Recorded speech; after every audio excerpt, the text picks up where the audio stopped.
السلام عليكم ورحمة الله وبركاته. أهلا بكم في قناتي. سوف نقرأ اليوم عن رحلة سلام الترجمان إلى سد يأجوج ومأجوج، ونتعرف على الطريق الذي سلكه في هذه الرحلة وماذا رأى عندما وصل إلى نهاية السد. قبل ما نبدأ الفيديو عاوزاكم تشتركوا في القناة وتفعلوا زر الجرس والتنبيهات وتعملوا لايك للفيديو عشان يوصل لأكبر عدد من الناس. رحلة سلام الترجمان إلى سد يأجوج ومأجوج. في عصر الخليفة العباسي هارون الواثق الذي حكم العالم الإسلامي ما بين عامي 227 و 232 هجري، وبينما هو نائم في إحدى لياليه رأى في منامه أن سد يأجوج ومأجوج مفتوح، ففزع لذلك أشد الفزع، وأمر بتجهيز بعثة علمية استكشافية لتقصي حقيقة الأمر. وقد أخبر الخليفة الواثق قائد الجيش العباسي أشناس التركي بحقيقة رؤياه، فأخبره أن رجلا يعمل في الإدارة العباسية في قسم الترجمة فيها اسمه سلام الترجمان يعرف 30 لغة. يقول سلام الترجمان عن تلك اللحظات: فدعا بالواثق وقال: أريد أن تخرج إلى السد حتى تعاين وتجيئني بخبره. وضم إلي 50 رجلا شبابا أقوياء، وصلني أي أعطاني 5000 دينار، وأعطاني ديتي إن مت في الطريق 10,000 درهم. وأمر فأعطى كل رجل من 50,000 درهم وراتب سنة، كما ينقل عبيد الله بن خردزبة تاريخ 280 هجري في كتابه المسالك والممالك. وقد سمع القصة كلها من سلام الترجمان وهو مصدرنا الأساسي. الكتاب ده فيه جغرافيا وحاجات وتضاريس اللي هي كانت موجودة زمان في الخرائط يعني. وقد تجهزت القافلة الاستكشافية بالركائب والزاد والطعام، وخرجوا من عاصمة العباسيين آنذاك سامراء باتجاه الشمال، فصاروا نحو أرمينيا، وكانت جزءا من الدولة الإسلامية العباسية، وعاصمتها تبليس عاصمة جورجيا اليوم. فحين وصلت بعثة سلام الترجمان كتب إلى أرمينيا إسحاق بن إسماعيل رسائل إلى ملوك القوقاز وجنوب روسيا، وأهمها آنذاك مملكة الخزر اليهودية. يقول سلام: فأقمنا عند ملك الخزر يوما وليلة حتى وجه معنا 5 أدلاء، فسرنا من عنده نحو الشرق من شمال بحر قزوين 26 يوما، فانتهينا إلى أرض سوداء من التنة الرائحة، فسرنا فيها 10 أيام، ثم صرنا إلى مدن خراب فسرنا فيها 20 يوما أخرى، فسألنا عن حال تلك المدن فخبرنا أنها المدن التي كان يأجوج ومأجوج يتطرقون فخربوها. يقطع المستشرق والعلامة الروسي غناطيوس كراتشوفسكي في كتابه تاريخ الأدب الجغرافي العربي أن سلام الترجمان وصل بالفعل إلى بحيرة بلكاش، وهي بحيرة تقع اليوم في كازاخستان، بل تمكن من الوصول إلى منطقة جنغريا في الصين اليوم، وأنه ربما اطلع على سور الصين العظيم. يؤكد سلام الترجمان أن بعثته تمكنت من الوصول إلى مدينة اسمها أيكا فيها مزارع، هي التي كان ينزلها ذو القرنين بعسكره. بينها وبين السد مسيرة 3 أيام حتى تصير إلى السد في اليوم الثالث، وهو جبل مستدير. ذكروا أن يأجوج ومأجوج فيه وهما صنفان، والسد الذي بناه ذو القرنين هو ممر بين جبلين عرضه 100 ذراع أي 120 متر تقريبا، وهو الطريق الذي يخرجون منه فيتفرقون في الأرض عند القيامة يعني. رب ما نبلغهاش. ما يلفت النظر أن سلام استطاع أن يصف هذا السد بصورة دقيقة، لأنه رآه رأي العين. وعلى الرغم من تشكيكات بعض المستشرقين والمؤرخين الأوروبيين والروس من أصل هذه الرحلة وحقيقتها، فإن البعض الآخر أكد صحتها لأنها رويت منه شفافة، وقد رواها عنه ابن خردزابة الجغرافي وأحد الموظفين الكبار في الديوان العباسي.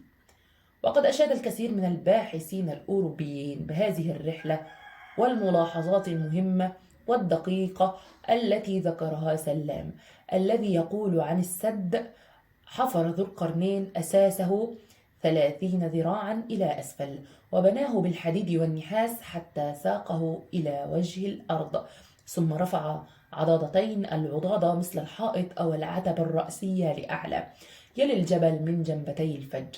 عرض كل عضادة 25 ذراعا أي 14 متر، في سمك 50 ذراعا 27 متر، يعني 27 في 14، وكله بناء بلبن كهيئة الطوب أو الحجارة من حديد مذاب في نحاس.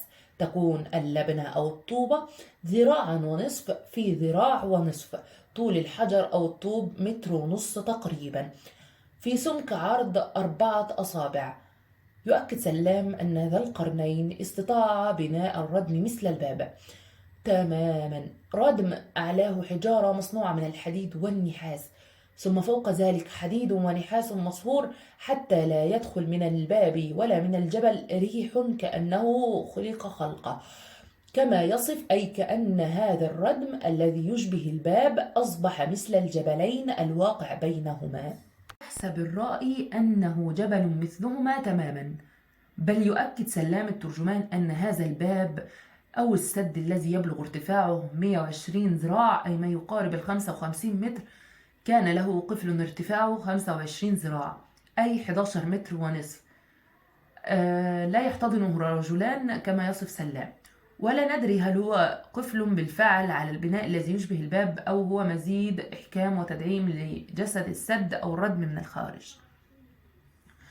ويسأل سلام سكان تلك المنطقة التي كان ملكها قد عين حفظة من 3 رجال معهم مطرقة، كانوا يطرقون كل يوم 3 طرقات على هذا البناء العظيم، فيضرب القفل ضربة في أول النهار فيسمع لهم وراء الردم جلبة مثل كور الزنانير ثم يخمدون، فإذا كان عند الظهر ضرب ضربة أخرى ويصغي بأذنه إلى الباب، فتكون جلبتهم في الثانية أشد من الأولى ثم يخمدون، فإذا كان وقت العصر ضرب ضربة أخرى فيضجون مثل ذلك، ثم يقعد إلى مغيب الشمس ثم ينصرف. الغرض من قرع الباب أو القفل أن يسمع من وراء الباب فيعلموا أن هناك حفظة، ويعلم هؤلاء أن أولئك لم يحدثوا في الباب أو السد حدثا. وقد سأل سلام الترجمان قائد البعثة الاستكشافية هؤلاء الحفظة أي رجال الأمن الذين يحفظون السد ويراقبون التطورات اليومية فيه، سألهم عن أي عيوب لاحظوها. قالوا ما فيه إلا هذا الشق، والشق كان بالعرض مثل الخيط دقيق، فقلت تخشون عليه شيئا؟ فقالوا لا، فدنوت أخرجت من خفي سكينا فحققت موضع الشق، فأخرج منه مقدار نصف درهم من الحديد المتساقط، وأشده في منديل لأريه الواثق بالله. انتهى سلام الترجمان من معاينة جسد سد ذي القرنين وأكمل بعثته على أتم وجه، وقرروا العودة من وسط آسيا فيما يبدو من وصفه باتجاه العراق، لكن طريق العودة هذه المرة لم يكن مثل طريق الذهاب، فقد توجهوا نحو خراسان تركمانستان وأقصى شرق إيران، حتى مروا على مدينة سمرقند في بخارى، ثم إلى ترمز، ثم نيسابور. وقد مات من الرجال الذين كانوا معه في الرحلة ومن مرض منهم في الذهاب 22 رجلا، من مات منهم دفن في ثيابه، ومن مرض خلفناه مريضا في بعض القرى ومات في الرجوع 14 رجلا. يقرر سلام أن مدة الذهاب إلى السد كانت 16 شهرا، ورجعنا إلى العراق في 12 شهرا وأيام، أي إن مدة البعثة استمرت 2 و4 أشهر في الذهاب والاستكشاف والعودة. وحين وصل سلام إلى عاصمة العباسيين المؤقتة آنذاك سمراء، يقول فدخلت على الواثق فأخبرته بالقصة وأريته الحديد الذي كنت حققته من الباب، فحمد الله على أن السد لم يثقب ولم يهدم، وأمر بصدقة يتصدق بها، وأعطى الرجال كل رجل 1000 دينار، واللي مات عليه العوض. خدوا بغدي. تلك هي رحلة سلام الترجمان إلى سد يأجوج ومأجوج في الفترة ما بين 227 و 232. وقد اختلف الجغرافيون المسلمون الأقدمون مثل ابن رستة وابن الفقيه وياقوت الحمودي حول صحتها، كما اختلف المؤرخون والمستشرقون الروس الذين اهتموا بها، لأن هذه البعثة قد مرت بأراضي الروس بداية من القوقاز ثم بخط سير من شمال بحر قزوين باتجاه وسط آسيا والصين. وأي من يكن وصف هذه الرحلة فإنها تعد منجزا علميا وجغرافيا فريدا سبق إليه المسلمون قبل 1200 عام. المصادر: ابن خردزابة في كتاب المسالك والممالك، كراتشكوفسكي تاريخ الأدب الجغرافي 140 لواحد. أتمنى تكونوا استفدتم وتوسعتوا مدارككم شوية. يا ريت تدعمونا بالاشتراك وباللايك. أشوفكم في فيديو جديد. سلام. السلام عليكم ورحمة الله وبركاته. أهلا بكم في قناتي. سوف نقرأ اليوم عن رحلة سلام الترجمان إلى سد يأجوج ومأجوج، ونتعرف على الطريق الذي سلكه في هذه الرحلة وماذا رأى عندما وصل إلى نهاية السد.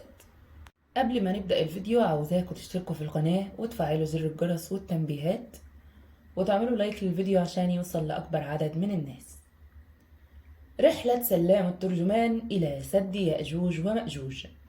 في عصر الخليفة العباسي هارون الواثق الذي حكم العالم الإسلامي ما بين عامي 227 و 232 هجري، وبينما هو نائم في إحدى لياليه رأى في منامه أن سد يأجوج ومأجوج مفتوح، ففزع لذلك أشد الفزع، وأمر بتجهيز بعثة علمية استكشافية لتقصي حقيقة الأمر. وقد أخبر الخليفة الواثق قائد الجيش العباسي أشناس التركي بحقيقة رؤياه، فأخبره أن رجلا يعمل في الإدارة العباسية في قسم الترجمة فيها اسمه سلام الترجمان